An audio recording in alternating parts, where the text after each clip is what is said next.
నాయుడు ఒకసారి చూడండి పూర్తిగా ఒక విధంగా చూసుకుంటే బీసీల పార్టీ అని చెప్పుకున్నటువంటి పార్టీ బీసీలకు మేము సీట్లు ఇస్తాము అన్నటువంటి పార్టీ ఈరోజు కేవలం బీసీలను ఒక్క ఓట్ల కోసం వాడుకుంటున్నటువంటి సిచ్యువేషన్ చూస్తున్నాం. చాలా కాలం నుంచి తెలుగుదేశం పార్టీని మీరు ట్రాక్ చేస్తున్నారు, తెలుగుదేశం పార్టీకి సంబంధించినటువంటి డీటెయిల్స్ చూస్తున్నారు.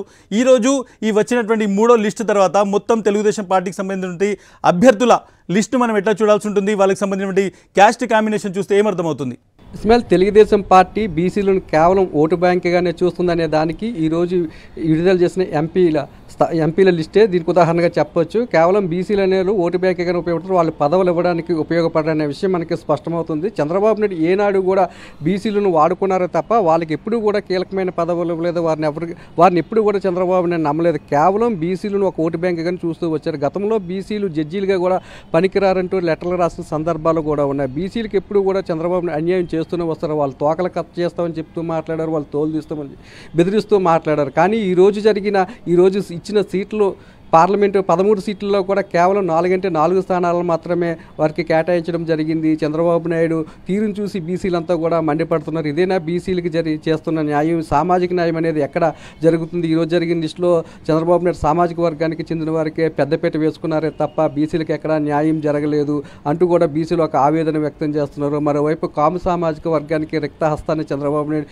చూపించారు. కేవలం కాపులకి అనేక పదవులు ఇస్తాము, కాపులకి పార్టీలో పెద్దపీట వేస్తామని చెప్తున్న చంద్రబాబు నాయుడు కూడా ఈరోజు ఏదైతే 13 పార్లమెంటు స్థానాలు ప్రకటించారో అందులో ఒక్క స్థానాన్ని కూడా కేటాయించలేదు. మరోవైపు కాపులు కూడా చంద్రబాబు నాయుడు తీరు పట్ల తీవ్ర అసంతృప్తిగా ఉన్నారు. ఇటు బీసీలను అటు కాపులను చంద్రబాబు నాయుడు మోసం చేస్తున్నారు. నీకు అధికారం కావడం కోసం బీసీలు అలాగే కాపులు కావాలి తప్ప వారికి సీట్లు ఇవ్వడానికి తాము అవసరం లేదా అంటూ కూడా చంద్రబాబు నాయుడు వారంతా కూడా ప్రశ్నించే పరిస్థితి కనపడుతుంది. ఎన్నడూ కూడా చంద్రబాబు నాయుడు బీసీలకి న్యాయం చేసే పరిస్థితి లేదని చెప్తున్నారు. మరోవైపు సీఎం వైఎస్ జగన్మోహన్ రెడ్డి చూసి చంద్రబాబు నాయుడు నేర్చుకోవాలంటూ కూడా తెలుగుదేశం పార్టీ నేతలు చంద్రబాబు నాయుడుకు చూసేస్తున్నారు. బీసీలకి పెద్దపీట వేస్తూ సామాజిక న్యాయాన్ని జగన్మోహన్ రెడ్డి అమలు చేస్తుంటే చంద్రబాబు నాయుడు మాత్రం పార్టీలో ఉన్న బీసీలను అణగదొక్కుతూ బీసీల మీద పెత్తనం చేసే పరిస్థితికి తీసుకువస్తున్నారు. తన సామాజిక వర్గానికి కొమ్ము కాస్తూ తమ సామాజిక వర్గానికి చెందిన వారికి పెద్దపీట వేసుకుంటూ బీసీలకు ప్రాధాన్యత లేకుండా చంద్రబాబు నాయుడు చేస్తున్నారనే విమర్శలు కూడా చంద్రబాబు నాయుడు మీద బీసీకి సంబంధించిన నేతలు గుప్పిస్తున్నారు. మరోవైపు ఈ కాపు సామాజిక వర్గానికి సంబంధించి కూడా పెద్ద ఎత్తున వైఎస్ఆర్సీపీ అధిక ప్రాధాన్యతనిస్తుంది. అలాగే తూర్పు కాపులు కానీ కాపులకు సంబంధించి కానీ అధిక ప్రాధాన్యత ఇవ్వడంతో పాటు వారికి ఉప ముఖ్యమంత్రి పదవులు ఇవ్వడము, అలాగే వారిని అత్యధిక మంత్రివర్గంలో కూడా అత్యధిక ప్రాధాన్యత కల్పిస్తూ తన పక్కన కూర్చోబెట్టుకునే విధంగా జగన్మోహన్ రెడ్డి వ్యవహరిస్తుంటే కానీ చంద్రబాబు నాయుడు దీనికి విరుద్ధంగా వ్యవహరిస్తున్నారనే అభిప్రాయం అయితే పార్టీ ఉన్న కాపుల నుండి అలాగే బీసీల నుండి కూడా వినిపిస్తుంది. ఇస్మాయిల్ నాయుడు, 2 విషయాలు. మీరు వైజాగ్లో ఉన్నారు, విశాఖ అనకాపల్లి వరకు చూసుకుంటే ఒకటి అనకాపల్లిలో ముఖ్యంగా కుప్పల వెల్మ సామాజిక వర్గం, ఎట్ ద సేమ్ టైం కాపు సామాజిక వర్గం, 2 చాలా ఇంపార్టెంట్. బట్ ఎక్కడ కూడా అటు విశాఖలో కావచ్చు అనకాపల్లికి సంబంధించిన పార్లమెంటు పరిధిలో అటు కాపులకు అదేవిధంగా కుప్పల వెల్మకు ఎక్కడ కూడా సీట్ ఇవ్వలేదు తెలుగుదేశం పార్టీ. ఈ కాంబినేషన్ ఎట్లా చూస్తారు? అంటే ఎందుకు ఇటువంటి పరిస్థితి వచ్చింది? చాలామంది ముఖ్యంగా ఎక్కడైతే బీసీలకు ఇవ్వాల్సినటువంటి సీట్లు ఉన్నారో ఆ సీట్లలో కూడా తమ సామాజిక వర్గానికి ఎక్కువ ప్రాధాన్యత ఇచ్చినట్టు కూడా ఈసారి లిస్టులో కనబడుతుంది. ఎందుకు ఇటువంటి నిర్ణయాలు వచ్చినట్టు కనిపిస్తుంది? దీన్ని మీరు చెప్పిన దానికి ఒక ఉదాహరణ తీసుకుంటే చంద్రబాబు నాయుడు తన సామాజిక వర్గానికి ఎంత ప్రయారిటీ ఇస్తున్నారనే విషయం అయితే అర్థమవుతుంది. మనకి ఉమ్మడి విశాఖ జిల్లాలో తీసుకున్నట్లయితే కాపులు అధికంగా ఉన్న నియోజకవర్గాల్లోనే బీసీలు అధికంగా ఉన్న నియోజకవర్గాల్లో కూడా తన సామాజిక వర్గానికి పెద్దపీట వేసుకున్నారు. ముఖ్యంగా అనకాపల్లి జిల్లాను తీసుకున్నట్లయితే అక్కడ కాపుల ప్రాబల్యం ఎక్కువగా ఉంది. చోడవరం కానీ లేదంటే ఎలమంచిలి, అనకాపల్లి, పెందుర్తి ఈ నియోజకవర్గాల్లో కాపులకు అధిక ప్రాధాన్యత ఉంది, కాపు ఓటర్లు ఎక్కువగా ఉన్నారు. కానీ ఎక్కడ కూడా ఈ 4 నియోజకవర్గాల్లో తెలుగుదేశం పార్టీ తరఫున ఒక్క సీట్ను కూడా చంద్రబాబు నాయుడు ఇవ్వలేనప్పుడు కూడా పార్టీ నేతలు చంద్రబాబు నాయుడు పిలిచి మాట్లాడినప్పుడు కూడా ఆయన మొహం మీద అడగడం జరిగింది. కాపులు ఓటు మీకు అవసరం లేదా?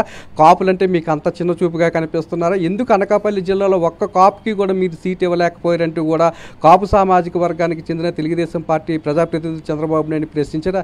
అయితే వాళ్ళు ప్రశ్నించిన ప్రశ్నలకు చంద్రబాబు నాయుడు దగ్గర సమాధానం లేదు.